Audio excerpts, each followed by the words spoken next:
सबसे पहले तो मैं अपने तमाम सुनने वालों को ये बात बता दूं, मुझे कल से इतने फोन आए रात भर कि तहरीक इंसाफ के बहुत से लोग जो है वो पार्टी छोड़ के जा रहे हैं, क्या बनेगा क्या नहीं बनेगा। तो आपको सबसे पहले मैं एक बड़ी खबर दे दूं, गुज़श्ता रात एक बड़ा अहम तरीन इजलास हुआ है तहरीक इंसाफ की कोर कमेटी का, जिसके बाद सुबह वो तमाम चीजें कप्तान के पास पहुंच गई हैं और वहां से आपको बताता चलूं कि बड़ी खबर आ गई। खबर आपको मैं ये दे दूं, कप्तान ऐसा गेम खेलने जा रहा है, कप्तान ऐसी इनिंग्स खेलने जा रहा है और कप्तान ऐसे फैसले करने जा रहा है कि इक्तदार के ईवानों में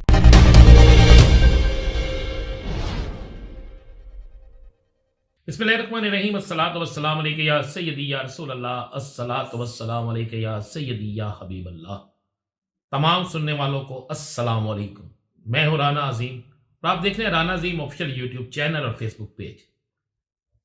सबसे पहले तो मैं अपने तमाम सुनने वालों को ये बात बता दूं, मुझे कल से इतने फोन आए रात भर कि तहरीक इंसाफ के बहुत से लोग जो है वो पार्टी छोड़ के जा रहे हैं, क्या बनेगा क्या नहीं बनेगा।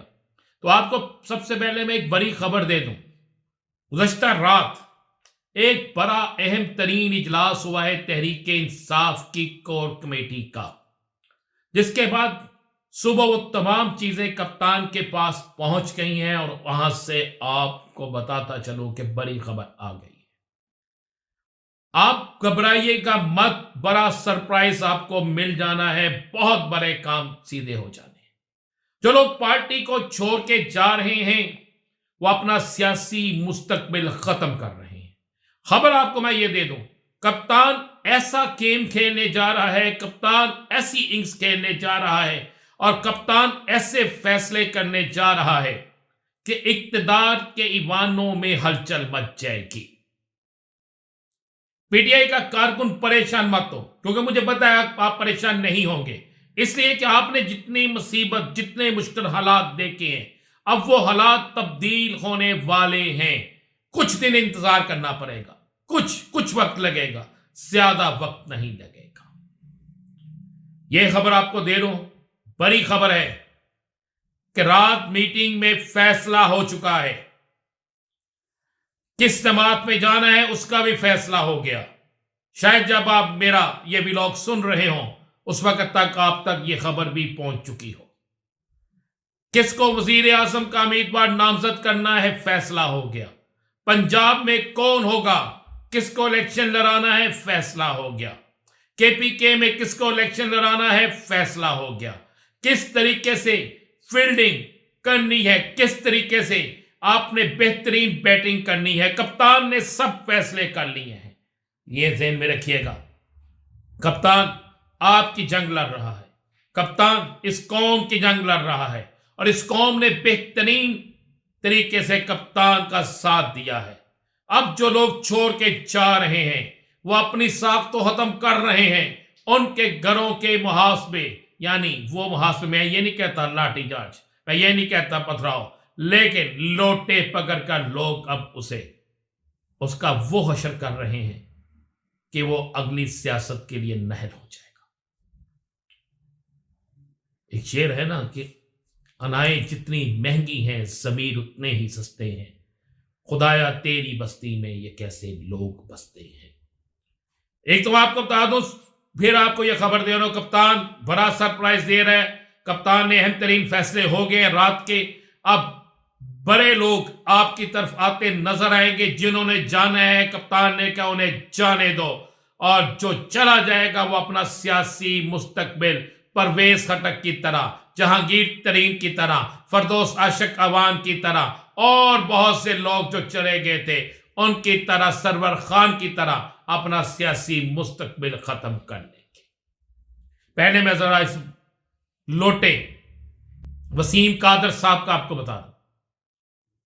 वसीम कादर उस वक्त मुस्लिम लीग छोड़ के आया जब मुस्लिम लीग नून ने इसे निकाला, जब इसका हमजा शहबाज से झगड़ा हुआ। इसका शायद जाती एक भी वोट ना हो, लेकिन पार्टी के लोगों ने, पार्टी के टिकट की वजह से इसको सेक्रेटरी भी बनाया गया और इसको इज्जत दी गई। लेकिन इसने जीत तहरीक इंसाफ की और जाकर चौखट पे नून लीग की बैठ गया। मैं ये हल्फिया बयान देता हूँ कि अगर अल्लाह ताला ने मुझे हल्का NA 121 से जितवाया और उसकी आवाम ने, तो मैं इमरान खान साहब का वफ़ादार रहूँगा। इंशाअल्लाह ताला अच्छे बुरे हालात में जैसे पहले खड़ा था इसी तरह खड़ा रहूँगा और मेरे इलाके की आवाम जो होगी उसको कभी मैं मायूस नहीं करूँगा। मैं अपने घर वापस आ गया हूँ। मैं दोबारा मुस्लिम लीग नून में ज्वाइन कर लिया मैंने। लेकिन घबराए ना, ये इतना आसान नहीं है, ये इतना आसान नहीं है, बल्कि उनके लिए भी ये जवाब है जो लोग कल तक कहते थे किसी के मैंडेट पे डाका नहीं डालेंगे, तो फिर ये किस तरह हो रहा है। अब मैं आपको कुछ चीजें दिखाना चाह रहा हूं, कुछ पोस्टमार्टम करना चाह रहा हूं। बिलावल भुट्टो जरदारी की तकरीरें आपको याद है शहबाज शरीफ के खिलाफ, जरा देखिए, इस फुटेज में देखिए किस तरह शहबाज शरीफ को गले लगा रहे हैं, किस तरह नून लीग को गले लगा रहे हैं। क्या कहते थे, शेर का शिकारी सरदारी, बिलावल शिकारी या इक्तदार के लिए बकारी, ये फैसला आपने करना है। झूठी तकारीर, झूठे वादे, इक्तदार के लिए सब कुछ आपको बेईमान बना रहे हैं, लेकिन खरा है सिर्फ कप्तान।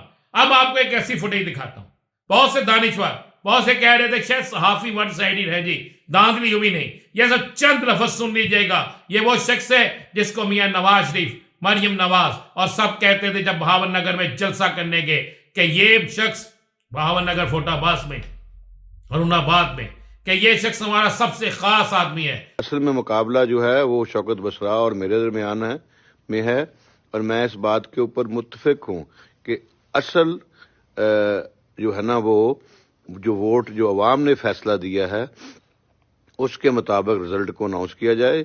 उसमें शौकत बसरा अगर जीतता है तो मुझे कोई इतराज नहीं। ये आपने सुन लिया, देख लिया। अब जमहूरियत का जनाजा निकालने की कोशिश करने वाले मत बोले, कप्तान ऐसी गेम खेल गया है और पूरी दुनिया के अंदर इस बात का पता चल चुका है कि इलेक्शन कप्तान जीता है, इलेक्शन पीटीआई जीती है। और अगर आप इसको माइनस करने की कोशिश फिर के की गई तो जहन में रखिएगा इसका रिएक्शन इतना सख्त आएगा कि कोई सोच नहीं सकता। बहुत से हलकों के रिजल्ट रोक लिए गए हैं, लेकिन मैं एक हल्के के मतलब आपको बता रहा हूं बड़े मजे वाली, और ऐसे मेरे पास 56 हल्के हैं। यह हल्का नंबर है NA 164। यहां से तहरीक इंसाफ के आजाद उम्मीदवार, ये भावलपुर का है, मलक इजाज गुडन। बड़ी मजे वाली बात है, सुनिएगा गौर से। टोटल पोलिंग स्टेशन है 334, 45 फार्म के मुताबिक 327 पोलिंग स्टेशन। इसमें जो रिजल्ट आता है वो आता है मलक इजाज के 1,20,478 वोट और रियाज पीरजादा के 1,01,888। अब इसमें 7 फार्म मिस थे 45। उन 45 फार्म्स के टोटल वोट बनते हैं 10,435। अब 10,435 टोटल वोट बनते हैं 7 फार्मों के। अगर वो ये मुकम्मल वोट भी रियाज पीरजादा को पड़ जाएं तो फिर भी मलक इजाज जो है फुल इलेक्शन भारी लीड से जीतता है। तो इस फराड को किस तरह रोकें, किस तरह आप छुपाने की कोशिश करेंगे। मैं ये यकीन से कहता हूं, मुझे यकीन है कि जिस तरह अदालतों ने तहरीक इंसाफ के इंट्रा पार्टी इलेक्शन पर 4-4, 5-5, 6-6 घंटे लगाकर फौरी एक्शन किया था, फौरी रिजल्ट दिया था, फौरी फैसला किया था, अब पाकिस्तान की तकदीर का फैसला भी, अवाम के वोटों का फैसला भी इसी तरह किया जाएगा। मुझे पता है कि आज बड़े अहम फैसला लाहौर हाईकोर्ट से हो गया है, लेकिन नहीं, ये फैसला नहीं। अब फैसला वही हो जो हकायक पर, यानी किसका फैसला?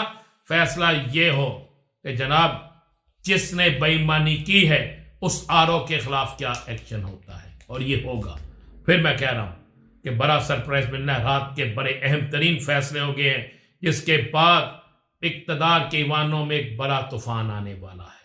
क्या होगा तूफान बताएंगे अगले व्लॉग में। इजाजत दीजिए, अल्लाह हाफ़िज़।